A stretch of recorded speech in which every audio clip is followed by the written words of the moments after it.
Hey yo ladies and gentlemen 준비가 됐다면 부르게 yeah. 딴 녀석들과는 다르게 내 스타일로 Radio Chat.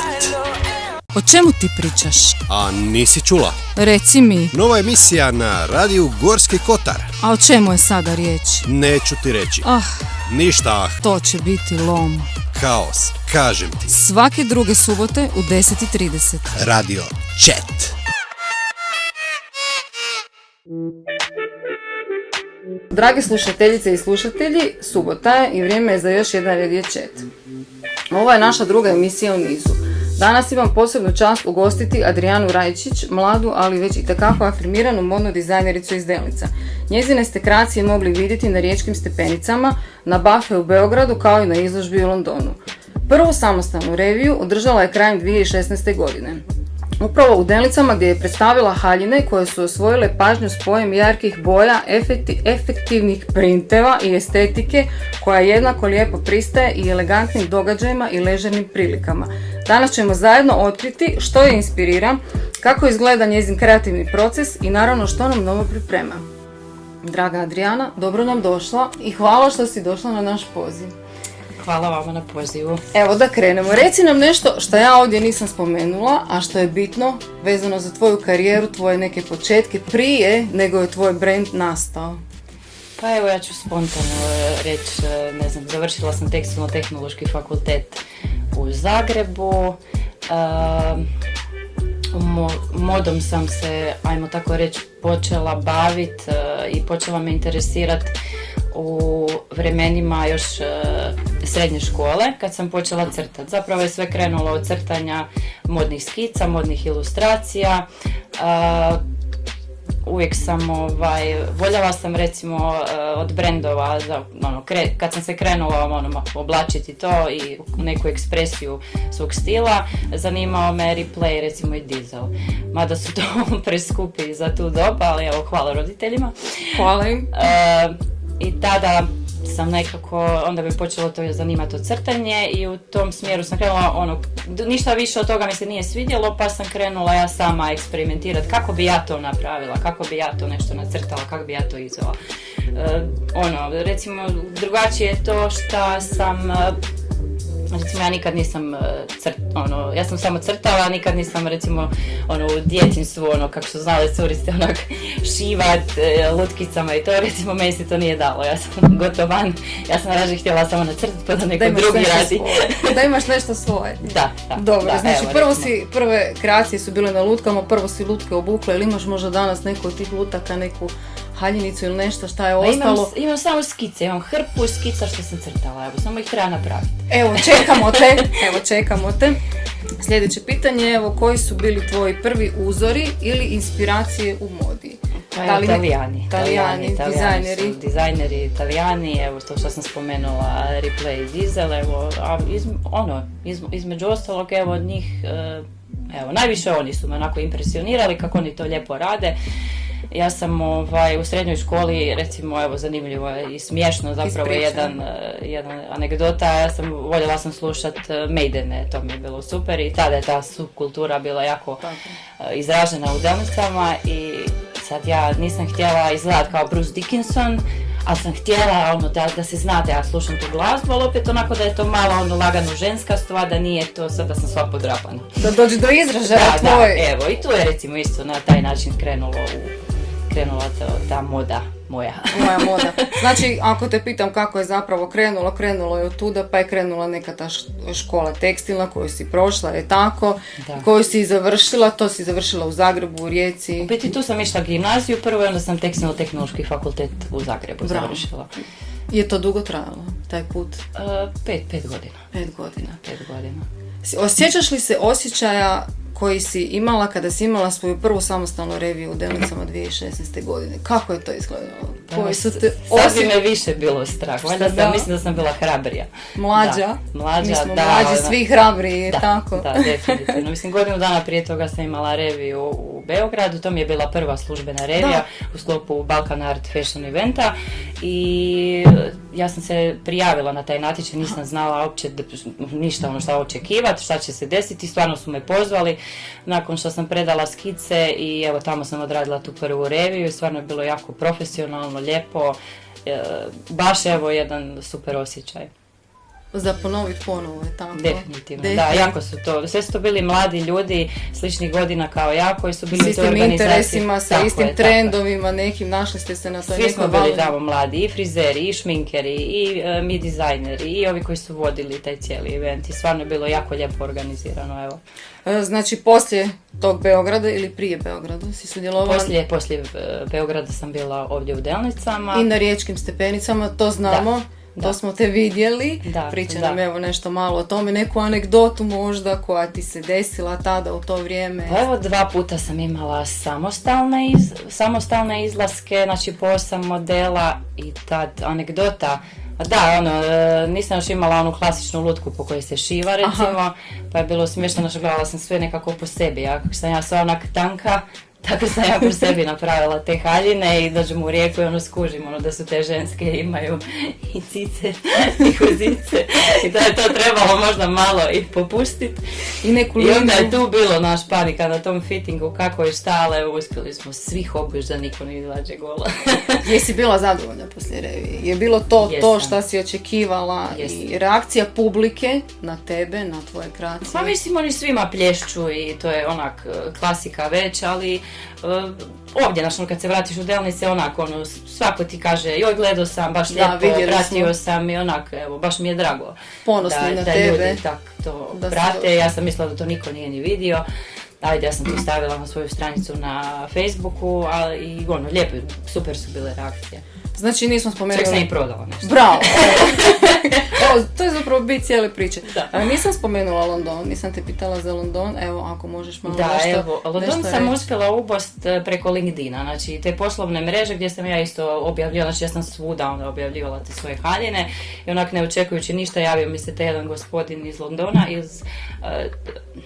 to njihovo predgrađe Belgravia i oni tamo, to je nekakav u biti bio salon, kemijska čistionica nekakva luksuzna, a kako oni nisu imali šta staviti u svoje izloge jer je to znači tamo usluga i tražili su kao mene kao mladog dizajnera da li bi ja bila voljna ustupiti svoje haljine da oni tamo to stave u izlog, to su mi poslikali, evo baš jedno isto fora, super iskustvo, evo ja nisam bila u Londonu, haljine jesu, tako da evo isto kako su te dočekali tamo, isto super, isto mlada ekipa ili više? Samo sam ih poslala, haljine. Ne. Zato kažem, haljine bila ja ne. Ako te pitam koji ti od ova 3 događaja je bio najdraži, znači Beograd, Riječke stepenice ili London, ima koji bi izabrala od njih i na kojeg bi se vratila sutra, evo da te nazovu?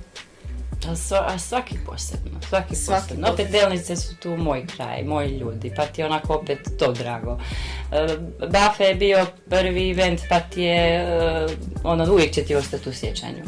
Riječke stepenice su stvarno na jako visokoj organizaciji i jako lijepo to Ivana sve odradi, Ivana Delač i baš je sve na visokoj modi je tako, to je baš... Mislim to je moda, ali na visokom nivou je organizacija, znači sve u minutu, u sekundu, točno se zna ko šta radi, dolazi se prije na fitting, par sati prije revije, medijski je jako popraćeno i baš mi se sviđa. Ne mogu posebno izdvojiti, stvarno je svaka na svoj način bila... Fenomenalno. Da, je.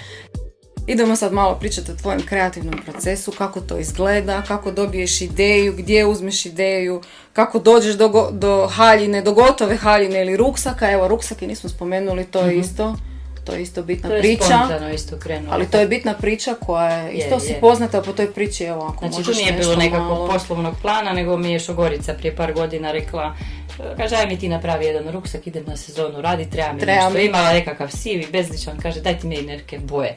I onda se ja krenula malo tražiti po internetu gdje bi materijal nabavila, šta i evo tu je krenulo. I onda to sam stavila na internet, pa onda njezina prijateljica, pa htjela nekome za poklon to kupiti, pa su krenuli dječji ruksaci, pa novčanici i evo tu već nekih 7 godina. Evo, i to mi je baš jedna fora priča gdje nisam uopće očekivala da će u tom smjeru ići. Ali mi je fora jer ja se volim tako fokusirati na jedan odjevni predmet ili na takav jedan modni dodatak i onda to razrađivati. Ono, varijacije Iću na temu. ideje, tako da, je. iću ideje. Onda se tome skroz posvetim i evo, super.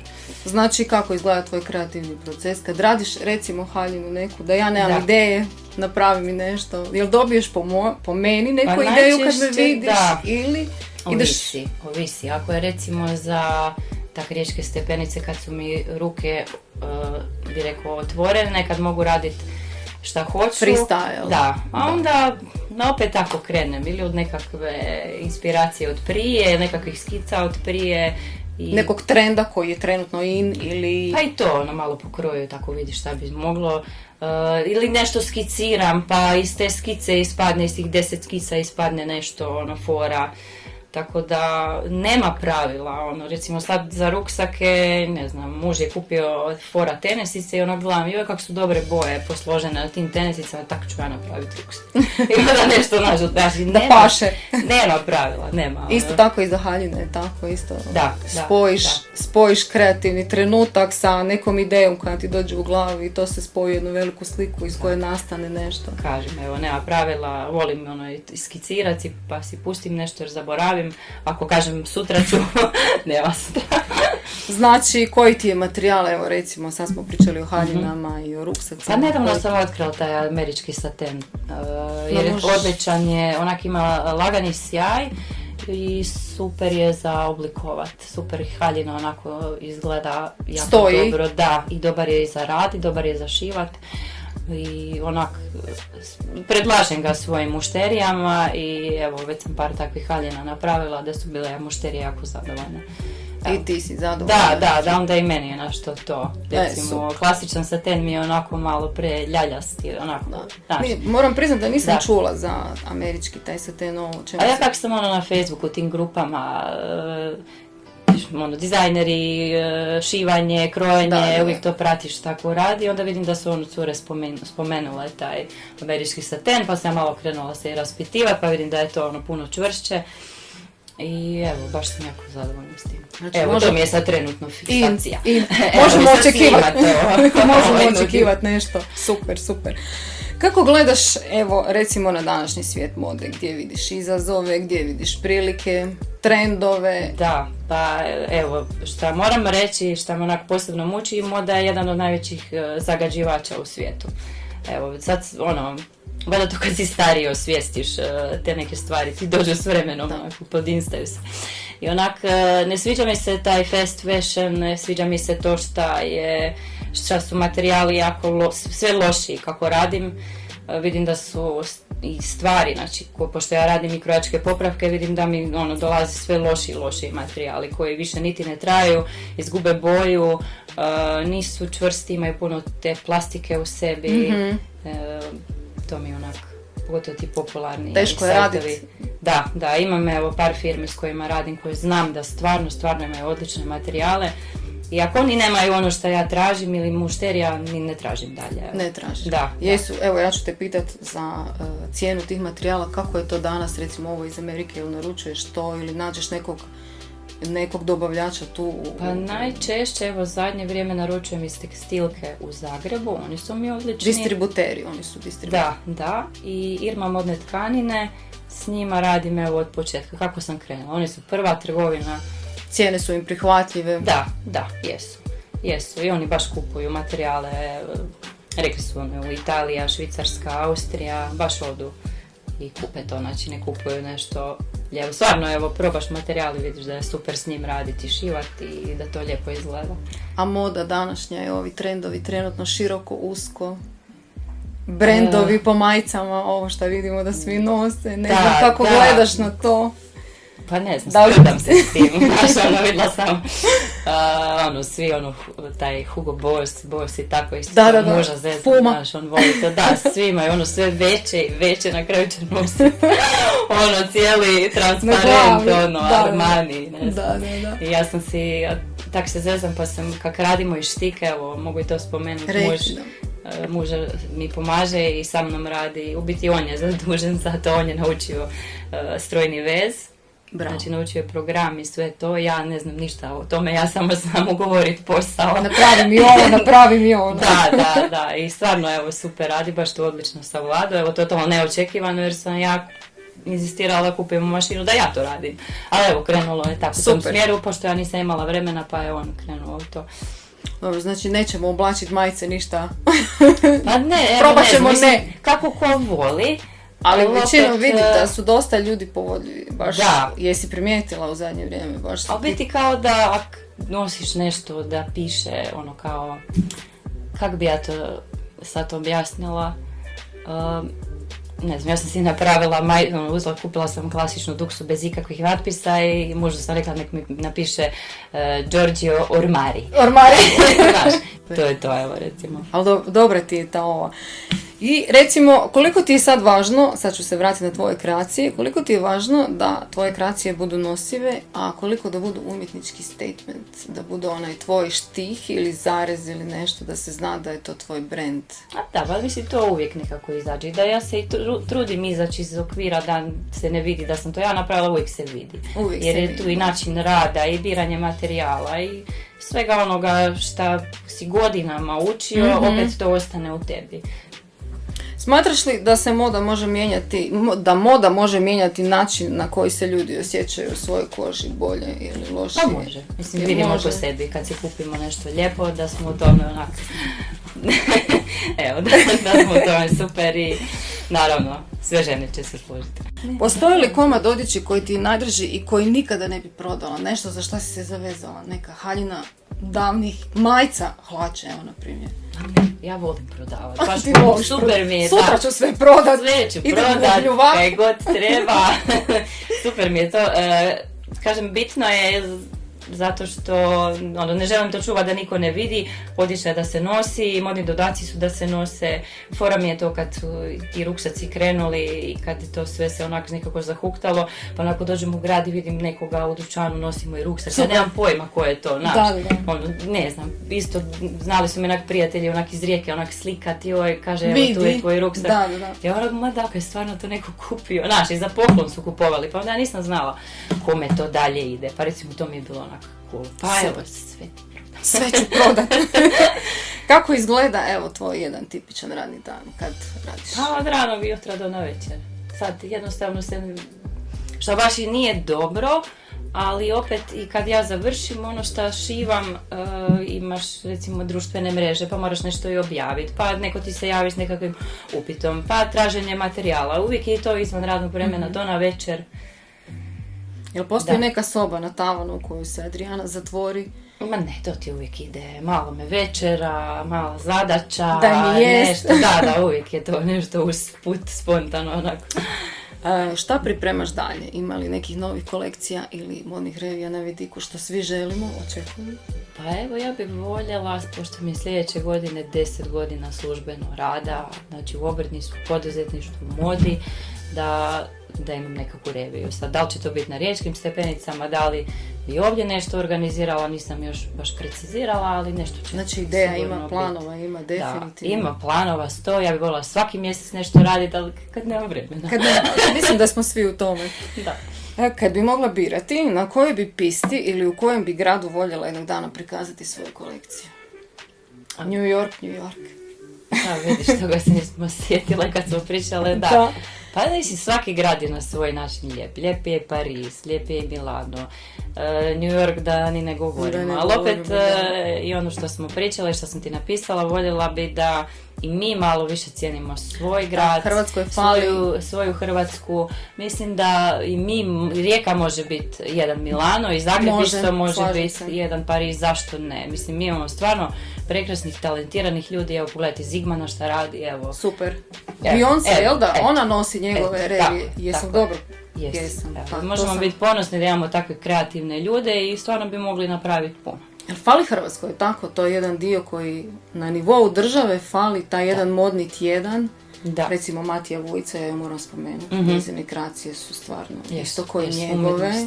Tako je, isto koji njegove i to mislim da Hrvatskoj fali. Da, tako nešto. Imamo i mi modu i modne trendove koje bi mogli, kao što si rekla Milano. To se sad zahuktalo zadnjih godina. Ja kad sam studirala, onako to A bilo je, ali ne opet toliko. Evo sad baš vidim da je u zadnje vrijeme dosta da se događaju i nekakve revije se organiziraju u cijeloj Hrvatskoj i tako. Želim da izabereš ono koje je tebi najbolje. Da predstaviš sebe i svoj brand, mi ćemo te podržati i kao regija, Gorski kotar i mi svi koji smo ovdje, evo i ja prvo, ja ću doći, zovi me. Sigurno imaš puno priča vezanih za svoj brand i svoj put kroz modne kreativce, kreativni rad. Podijeli, evo, ako imaš jednu priču si meni ispričala kad smo se čuli, ja bih voljela da je podijeli, mislim... Ima jako smiješna priča u nekim početcima kad sam tek krenula raditi, došla mi jedna starija gospođa, ponedjeljak je bio, ja se ne sjećam da li sam ja njoj morala suziti tu suknju ili raditi novu, više se ne sjećam.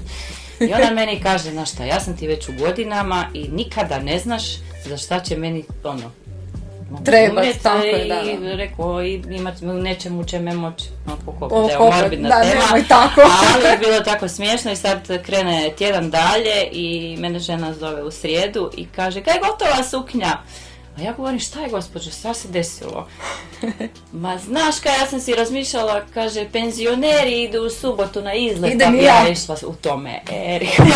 Znači, ipak nije za ove druge stvari. Ne. Super, vidiš, baš lijepa priča, baš Imaš svega, mislim, baš već imam onako dosta stalnu klijentelu, tih 10 godina i uvijek se nasmijemo i super su ljudi i podržavaju me. I kad nekaj novo napravim, uvijek dođu kupiti te ruksake i pogledati, evo, stvarno svaka čast, evo, baš osjećam veliku podršku od građanstva. Da, jako me to veseli i baš mi je drago, evo, da je to tako. Znači imaš i ljudi za koje nisi ni znala da te prate, a prate te izvana. Da, to te baš iznenadi, da neko će da ti plješće neko, a da ti zapravo... Kako se zoveš? Da ti plješće neko, a da zapravo i ne znaš da te podržava na tvojem putu, što je super. Tvoj brand i tvoja ljubav, tvoje dijete, dišeš s njim. Reci sad nešto što si htjela uvijek reći javnosti, a nisi da ti... Pa ne znam, šta sam ja uopće rekla da bi tu ispričala, više se uopće ne sjećam. Mobitel mi je tamo, imam ja poruku. Da vidim šta si rekla. Da. Nešto, znam da si pročitala sam nešto. Radni dan, to smo prošli. Aha, to, znači... Si našla? Čekaj. Znači nešto što bih htjela reći o sebi, o svom brendu, ljudima. Da, to nisam baš bila sigurna šta reći. A mislim da je taj posao dosta težak i volim podržati i kolegice i dosta često se čujem sa ljudima koji rade slične stvari kao ja i znamo se jedni drugima pojavili kako je teško ugoditi ljudima i kaže ima dana da bi narođe zatvorili se, išli cestu pometati. Da. Ali kažem, malo je takvih dana i evo, kad smo spomenuli Riječke stepenice, bilo mi je, ja sam u 2008. mislim da sam prvi put išla pogledat, znači onak privatno, samo pogledat. Kako to izgleda? Pogledat kako to izgleda, uvijek sam si mislila, o Bože, onak, kako uopće možeš doći na to, moraš biti neki veliki dizajner, velika firma, kao faca, sve mi je to izgledalo kao na put na mjesec, nešto nemoguće. I evo, na kraju, znači kad kreneš prema nečemu, možeš to ostvariti. Super. Evo, to mi je onak jedan poticaj za dalje. Da, ispričala si mi, prije nego krenemo dalje, ispričala si mi kad smo se čuli jednu priču o tvojoj baki. Aha, da. Molim te, evo, priča je baš, zapamtila sam ju, ostala mi je u sjećanju, pa evo. Baka Branka, pri upisu u fakultet, kaže ona meni, znači ja biram tekstilno-tehnološki fakultet, a ona meni ima kam greš za tekstilna industrija, kaže tekstila industrija propada, ti greš va tekstil, kaže odi za patekarcu, kao odi u farmaciju, a kažem ja baka, kaj kad ja ne znam farmaciju, ne znam kemiju, ako mu bila nekog tamo, ako mu kaj krivo zmešao. Kaže tamo odi u farmaciju, tamo je para. Ali opet, kaže, moraš slijediti svoje srce i ići za onim kaj tebe uči, šta vidiš, da motivacija. U čemu možeš biti dobar i šta te na kraju krajeva veseli. Tako je, slažem se. Sad ću ti postaviti jedno par brzih pitanja, ali možeš ti produžiti taj odgovor ne mora to biti odmah. Znači, najdraža boja u tvojim kreacijama, evo, možeš više, ne mora biti jedna. Pa uvijek se nekako provlači ta roza kao u logotipu. Vidim, da.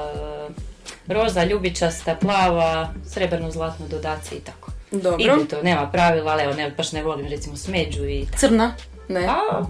Zašto ne? Kao ono, crne haljine, Da, ono. da, to može biti. Uvijek Uvijek. in. Mala Uvijek in. crna haljina, uvijek je crne torbe, zašto ne? Na kraju Zašto? krajeva svi imamo, bar jednu. Ako ne i više. Da. Haljina ili hlače, što bi samo odabrala za izlazak? Pidžama. Slažem se. Prije haljina, sada hlače, ali opet ovisi o eventu kamo se ide. Znači, trenirka, to je to. Ma, Idemo. igre. Kava ili čaj? Kava. Kava? Nema bez kave dana, jel da? Nema. Nema ništa. Preštepala bi se prst. Pala je preko stepenic, svi bi mi to bome. isto. Jutro ili noć za kreativni rad? Pa noć. Noć, a, jel Ujutro se hvata. Vidiš šta, čija je ovo radnja, kamo moram Kamo ići. moram ići. Ko ste vi? Najdraži grad koji si posjetila zbog mode? Pa i Milano i Pariz. Ali kažem, evo, nisam striktno zbog mode, nego i svih ostalih čimbenika. Pitala sam te već skica na papiru ili inspiracija u glavi, mislim da si rekla da to veže jedno drugo, ako se ne varam, je tako? Dobro je ako imam ideju odmah skicirati. Aha, znači da ti ostane, tako? Da. Jer Kad se probudiš u 3:30 ujutro, pa znala sam i to, imam neki blokić pored kreveta, pa onda mi stoji, pa ili crtam, ili tako si napravim nekakvu skicu brzinsku.